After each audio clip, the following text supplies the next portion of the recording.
Asteroid Structure Insights. Some asteroids are basically cosmic sandcastles waiting to fall apart. The asteroid structure insights from DART's encounter with Dimorphos completely shattered our assumptions about what these space rocks are actually made of. When mission scientists dove deep into analyzing why the impact was so devastatingly effective, they discovered that Dimorphos wasn't the solid, monolithic boulder they had expected. It was what researchers now call a rubble pile, essentially a loose collection of rocks, dust, and debris, held together by nothing more than weak gravitational forces.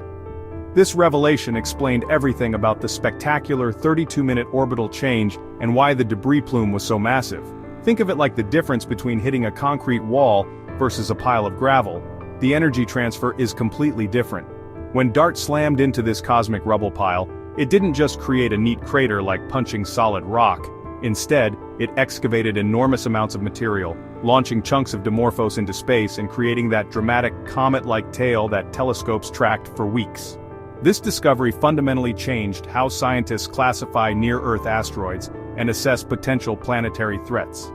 The loose structure meant that kinetic impacts could be incredibly effective against similar rubble pile asteroids, potentially making planetary defense missions far more successful than anyone had dared hope. But it also raised new questions. How many potentially dangerous asteroids share this loose, fragmented structure? The answer could determine whether future deflection missions are routine procedures or complex engineering challenges requiring completely different approaches.